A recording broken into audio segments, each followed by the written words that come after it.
day of quick and easy concept based learning. This lecture is a part of the odontogenic tumor lecture series that I am giving, and today's topic is odontoma. Odontoma in the literal sense means any tumor of odontogenic origin. Odontoma means any tumor of odontogenic origin. But generally we use the term odontoma in association with the growth which is in which you see both epithelial and mesenchymal cells, and they show complete differentiation. That means since it is a mixed tumor, it shows both epithelial and mesenchymal component, and this show complete differentiation. That means it differentiates into enamel, dentine, cementum and pulp-like tissue.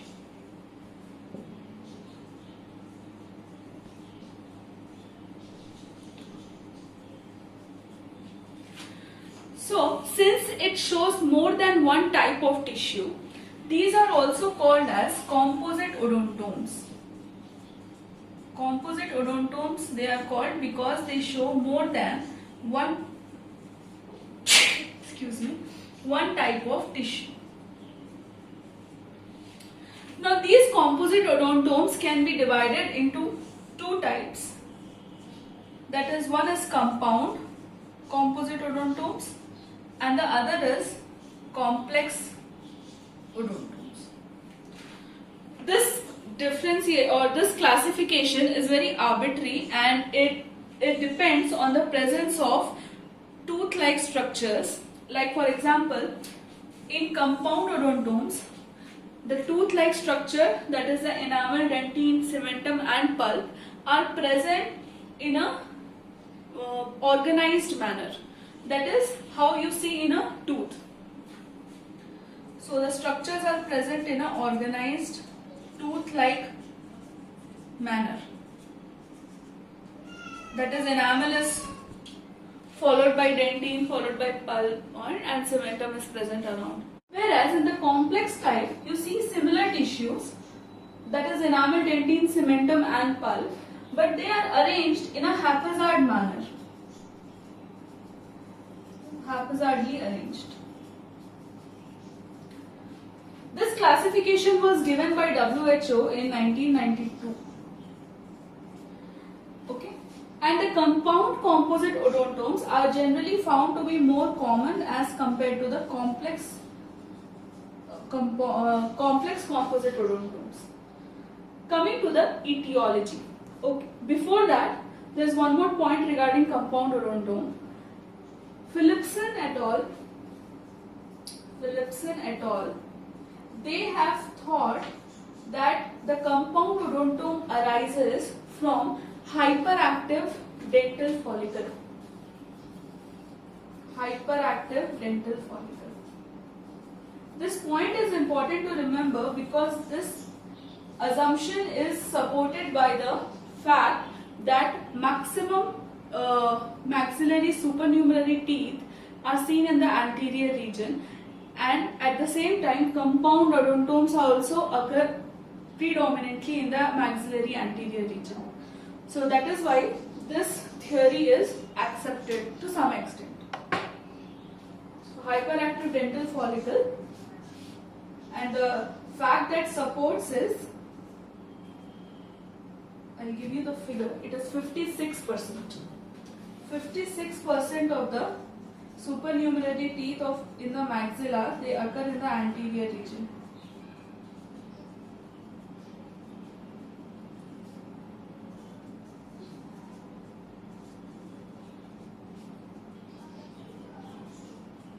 Anterior region, and this is where this lesion is more commonly found. Moving on to the etiology of odontomes. Local trauma or any kind of an infection which is present in the jawbones or a family history generally,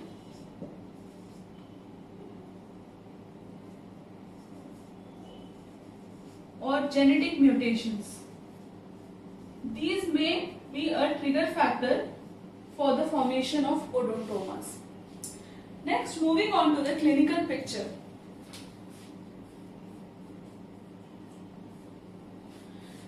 Generally, these odontomas they occur in a younger population as compared to the odontogenic epithelial tumors. In fact, all the mixed tumors, they occur in a relatively younger population only. So here the different mean age group for complex and compound odontomes are different. The compound odontomes generally occur, the average age is 17.2 years, whereas the complex odontomes, the average age is 19.9 years. So this is about the age of the occurrence of these tumors. Next is the gender.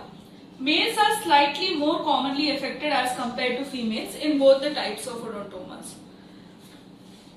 Coming to the site of the occurrence, this is different in complex and compound odontomes.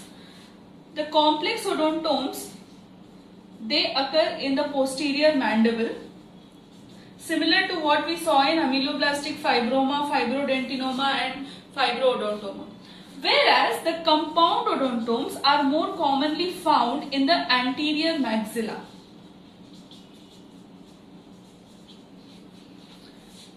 Okay. Now, coming to the clinical presentation of the tumor. Generally, this tumor presents itself as a small swelling. The patient is usually not aware of the swelling, and even if he is aware, he is completely asymptomatic.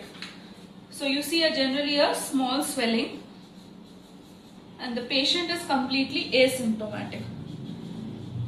There have been so many cases where this tumor has this tumor was diagnosed as a part of routine radiographic examination, where the patient came not with a complaint of swelling but with a complaint of missing permanent tooth. So to see what is happening, when they took X-ray, they found odontoma there.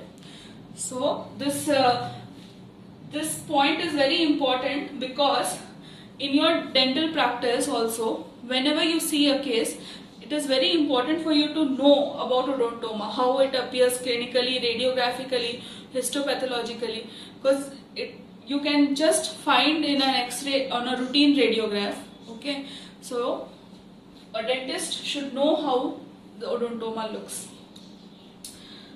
So it appears as a small asymptomatic swelling.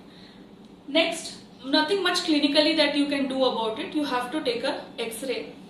So coming to the radiographic findings. Since all hard tissues are present, how will the radiograph look?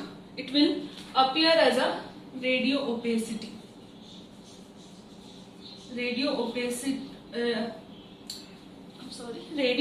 lesion will be seen.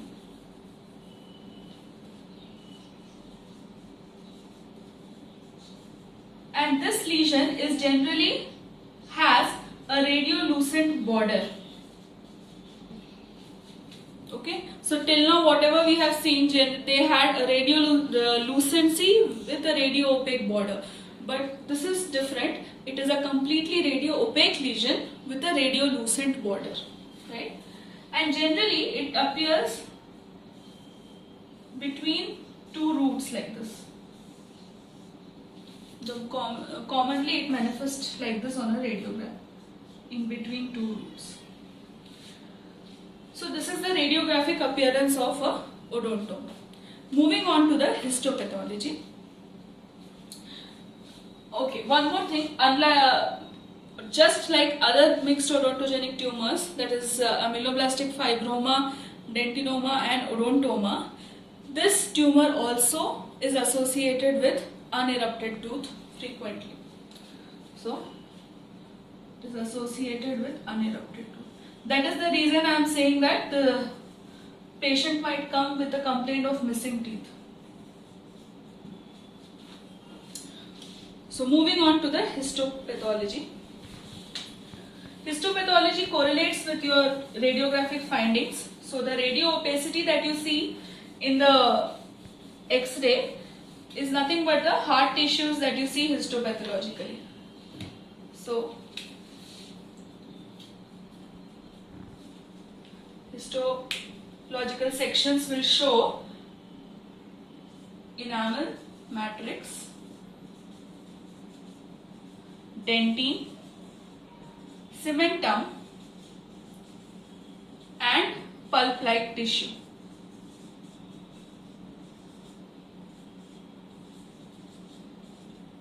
Now these tissues may or may not exhibit normal relation with one another. That is, if it is a compound odontome, it will be present in a more organized manner and may present a normal relationship with each other. Whereas if it is a complex odontome, these structures will be present, but they will be present in a haphazard manner. So this is the corresponding to the radio opacity that you see. What about this radiolucent border?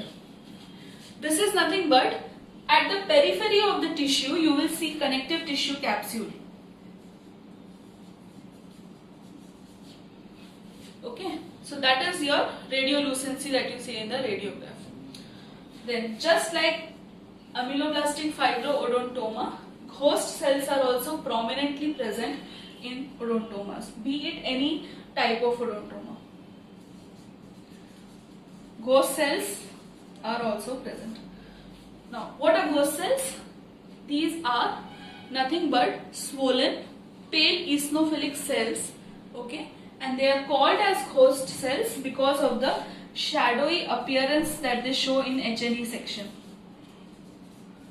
Just like a ghost, which just has a faint outline and nothing inside.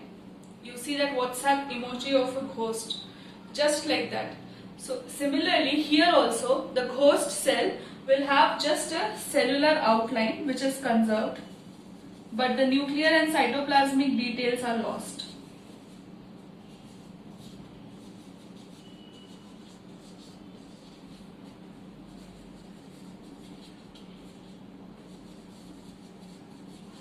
Cytoplasmic details are lost.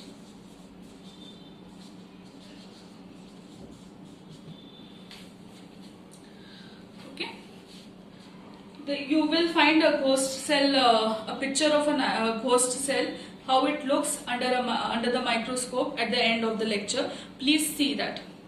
So it will appear as a pale eosinophilic cell. Okay. So this is about the histopathology of odontomas. Now coming to the treatment. The treatment is same as other mixed odontogenic tumor because it is a very small sized tumor. It is generally treated by conservative surgical excision. I'll write it here. Treatment is conservative surgical excision.